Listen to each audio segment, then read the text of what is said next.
Good afternoon students. Translation के इस part के अंतर्गत हम लोग आर्टिकल ए एंड और दी के विषय में अध्ययन करेंगे कि इनका हिंदी से अंग्रेजी वाक्यों का जब अनुवाद किया जाता है, कहाँ ए लगाया जाता है, कहाँ एन लगाया जाता है, कहाँ दी लगाया जाता है। अंग्रेजी में इन्हें आर्टिकल कहते हैं। ए और एन इनडेफिनिट आर्टिकल, अनिश्चित उपपद है, और दी डेफिनिट आर्टिकल है। हिंदी में कोई आर्टिकल नहीं होता है।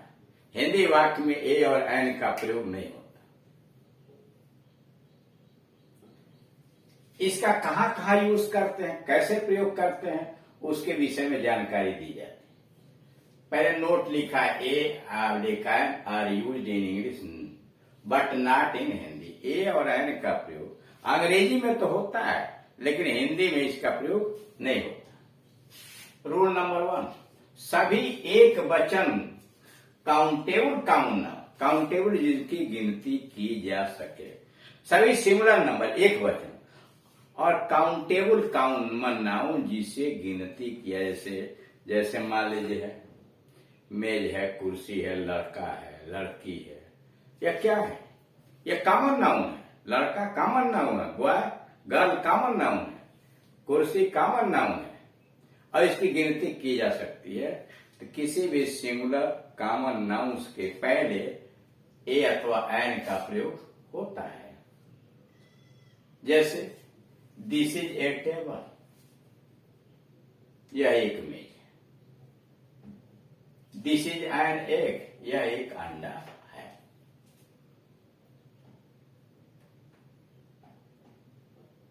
अब देखिए यहां क्या दिया, नियम इसका क्या है, कहां लगाते हैं?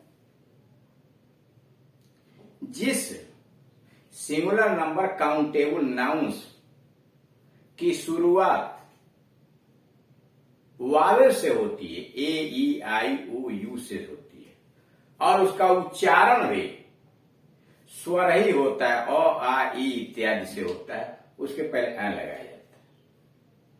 और जिन शब्दों का यानी जिस सिंगुलर नंबर काउंटेबल नाउन की spelling consonant B C D F G H ऐसे शुरू होती है आदि से, और उच्चारण भी व्यंजन क ख ग घ इत्यादि से होता है, तो उसके पहले ए लगाते हैं। जैसे यह एक कलम है, दिस इज ए पेन। कलम कॉमन नाउन है, उसे गिना जा सकता है, और सिंगुलर नंबर थी इसलिए उसके पहले आपने ए लगाया। वो पी से शुरू है, उच्चारण भी प हो रहा है, पेन। लेकिन वही कहना हो कि यह एक दावत है, तो this is an inkpot, इसलिए इंक पार्ट की शुरुआत आई से हो रही है, और उच्चारण भी ई आ रहा है, स्वर आ रहा है। कुछ ऐसे भी शब्द होते हैं जो स्वर से शुरू तो होते हैं, लेकिन या तो पहला सिलेबस साइलेंट होता है, या उच्चारण किया ही नहीं जाता है, या किया जाता है तो कम आवाज की जाती है। जैसे होटल, होटल में आप ह पर कम दबाव डालते, ओ पर ज्यादा दबाव डालते हैं, तो इसलिए वहां एन होटल भी हो जाता है और ए होटल भी लगा देते हैं। यूनिवर्सिटी यू से शुरू होता है, लेकिन उच्चारण य में आ जाता है, व्यंजन में आ जाता है, इसलिए ए यूनिवर्सिटी होता है। ए यूनियन, ए यूटेंसिल, समझ रहे हैं? यानी अगर स्वर से शुरू होने वाला यानी वावेल से शुरू होने वाला, जैसे यू से है, कोई सिंगुलर काउंटेबल नाउन है, लेकिन उसका उच्चारण व्यंजन से हो रहा है, कॉन्सोनेंट से हो रहा है, उसके पहले आप ए लगाएंगे। जैसे वह एक विश्वविद्यालय का विद्यार्थी है, he is a university as student. अब आगे देखिए, जिन काउंटेबल नाउन कॉमन नाउन्स का उच्चारण किसी वावेल साउंड स्वर ध्वनि से हो, जैसे ए ई आई ओ यू से आरंभ हो, उनके पहले एन का प्रयोग होता है। वही बात है, उच्चारण की बात कर रहे हैं कि यानी जिन सिंगुलर कॉमन काउंटेबल नाउन का उच्चारण स्वर यानी ए ई आई ओ यू यानी हिंदी के अ आ ई इत्यादि से हो तो उसके पहले एन का प्रयोग होता है। जैसे वह उल्लू है, that is an owl, owl का उच्चारण आ से हो रहा है, दैट इज एन आउल। वह हाथी है, that is an elephant, elephant E से शुरू भी है और उच्चारण भी ए से आ रहा है, एलिफेंट। रूल नंबर 3, बहुवचन संज्ञाओं यानी अगर संज्ञा बहुवचन है, बॉयज, गर्ल्स, टेबल्स इत्यादि, अनकाउंटेबल नाउन जिनकी गिनती न की जा सके वो, तथा मास नाउन के पहले यानी समूह के पहले ए अथवा एन का प्रयोग नहीं करते हैं। यानी संज्ञा अगर अनकाउंटेबल नाउन है, बहुवचन है या मास नाउन है तो उसके पहले ए एन का प्रयोग नहीं होगा। जैसे ये मेज हैं बहुवचन में, तो दीज आर टेबल्स, बहुवचन टेबल्स है तो कुछ नहीं लगेगा, दीज आर टेबल्स। यह रोशनाई है, दिस इज इंक, रोशनाई आप गिन नहीं सकते इसलिए दिस इज इंक। थैले में गेहूं है, गेहूं भी गिन नहीं सकते, मात्रा में आता है, there is wheat in the bag, there is wheat in the bag. अब आइए यूज ऑफ दी का प्रयोग कहां कहां कर। दी का प्रयोग वस्तु एवं नाम विशेष के पहले होता है।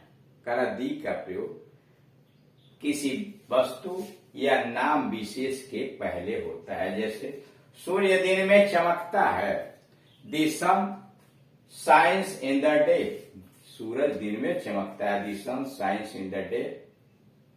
और चंद्रमा रात में निकलता है, and the moon comes out, निकलता है, and the moon comes out in the night. तुम्हारी पुस्तक अध्यापक की मेज पर है, your book is on the table, table परिचित है इसलिए उसके पहले टेबल लगा। आप दी टीचर, टीचर भी परिचित है तो your book is on the table of the teacher. आकाश नीला है, दे स्काई, आकाश अपने आप में अद्वितीय है, नाम विशिष्ट है तो दी स्काई इज ब्लू। दूसरा नियम है द नदी, पहाड़, समुद्र, मैदानों, मरुस्थलों आदि के नामों के पहले प्रयुक्त होते हैं। यानी द का प्रयोग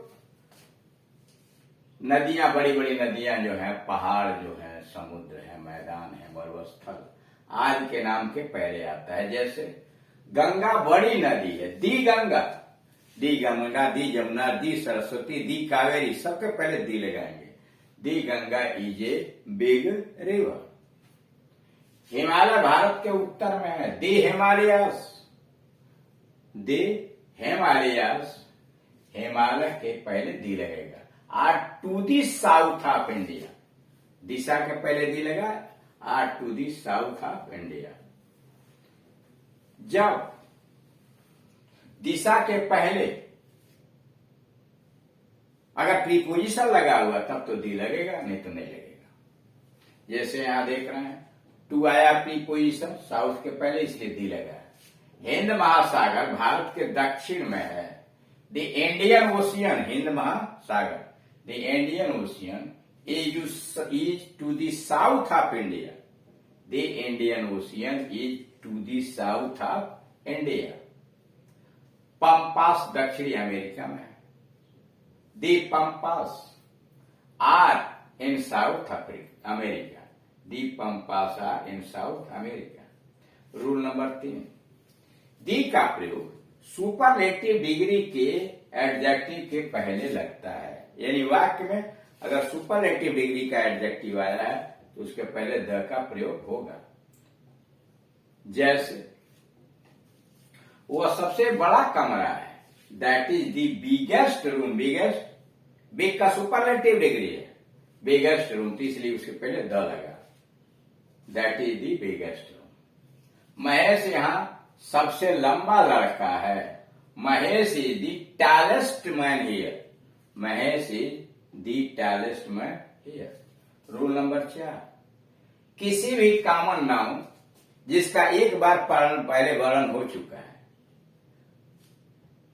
कि पहले दी का प्रयोग होता है, कि कोई भी कॉमन नाउन जिसका एक बार पहले वर्णन हो चुका है दोबारा अगर यूज करेंगे आप तो दी लगा के आएगा। जैसे एक लड़का जा रहा था, ए बॉय वाज गोइंग। अब फिर लड़के का वर्णन करेंगे तो लड़का लंगड़ा था तो दी लगाना पड़ेगा, दी बॉय वाज लेम। यह सेव है, this is an apple. Save का पहली बार वर्णन करना तो ऐ लगाया, this is an apple. Save मीठा, अब दोबारा सेव आया तो दी एप्पल इज स्वीट। यानी एक बार अगर कॉमन नाउन का प्रयोग, सिंगुलर कॉमन नाउन का प्रयोग आप कर चुके हैं पहले, तो दोबारा आएगा तो दी लगा के आएगा। अब उस पर यह एक्सरसाइज है। यह घड़ी है, this is a watch. Watch का शुरुआत डब्ल्यू से हो रहा है, उच्चारण भी वाह है, इसलिए this is a watch. Watch के पहले ए लगाएंगे। श्री राम वकील है, तो Shri Ram is an advocate. Advocate an लगाया इसलिए कि उसका उच्चारण ए से हो रहा है। Shri Ram is an advocate. लेकिन अगर वही आप लायर लिख दिया, Shri Ram is a liar, तब ए लायर कहना पड़ेगा। यह उत्तर पुस्तिका है, this is an answer sheet. उत्तर पुस्तिका आंसर शीट। आंसर का उच्चारण ए से हो रहा है इसलिए एन लगाएंगे, this is an answer sheet. गिलास में दूध है, देयर इज मिल्क। दूध तो गिर नहीं सकते इसलिए इसके पहले कुछ नहीं लगाएंगे, कोई आर्टिकल नहीं लगेगी। There is milk in the glass, there is milk in the glass. नीली पतंग सुंदर है, विशिष्ट पतंग है ना, तो the blue kite. The blue kite is beautiful. पृथ्वी सूर्य के चारों ओर परिक्रमा करती है। पृथ्वी अपने आप में एक है तो दी अर्थ। रिवॉल्व्स परिक्रमा करती है यानी moves. The earth moves around the sun. Sun भी अद्वितीय है, इसके पहले दी लगेगा, दी earth moves around the sun. चंद्रमा सूर्य से छोटा है। दी मून, मून के पहले दी लगाएंगे, the moon is smaller than the sun. चंद्रमा और सूर्य दोनों को पहले दी लगेगा, the moon is smaller than the sun. Kaveri नदी दक्षिण भारत में है। The Kaveri river, the Kaveri river is to the south of India. To the south of India, the Kaveri river is to the south India. Taj Bharat की सबसे सुंदर इमारत है। ताज अपने आप में अद्वितीय है, तो दी ताज, दी लगाएंगे, the Taj is the most beautiful building. The Taj is the most beautiful building. Most beautiful superlative degree का एडजेक्टिव है, इसके पहले द लगाएंगे, the Taj, the Taj is the most beautiful building. Number 10, बिल्ली ने चूहा पकड़ा। ए कैट काट ए रैट। ए कैट काट ए रैट। अब दोबारा उसी चूहा का वर्णन हो गया, तो दी रैट डाइड। दी रैट डाइड। एक बार चूहा आ चुका है तो उसके बाद जब आएगा तो दी लगा के आएगा। ए कैट काट ए रैट। एक बिल्ली ने चूहे को पकड़ा, दी रैट डाइड। ये गाय, वे गाय मेरी है, दोज काउज आर माइन। वे गाय मेरी है, दोज काउज आर माइन। गाय भूखी हैं, दी काउज। अब दोबारा आएगा तो the cows are hungry. The cows are hungry. दीवार पर चींटी है। There is an ant. समझ ना, एन आंट आ से शुरू होना। There is an ant on the wall. There is an ant on the wall. तो इस तरह से आपने देखा कि ए, एन और दी का किस प्रकार से प्रयोग अनुवाद के अंतर्गत करते हैं। ए और एन अनिश्चित उपपद है और दी निश्चित उपपद। मुख्य रूप से जान लीजिए, जिन सिंगुलर काउंटेबल कॉमन नाउन का उच्चारण ए ई आई ओ यू यानी हिंदी के अ आई इत्यादि से शुरू होता है, उसके पहले एन लगाइए। और जिस सिंगुलर काउंटेबल कॉमन नाउन का उच्चारण क ख ग घ यानी व्यंजन से होता है, बी सी डी इत्यादि से, उसके पहले ए लगाइए। बहुवचन हुआ कॉमन नाउन, जैसे बॉयज गर्ल्स। मास नाउन हुआ समूहवाचक, अथवा उसी के साथ साथ अनकाउंटेबल नाउन हुआ पानी दूध इत्यादि, उसके पहले एन नहीं लगता।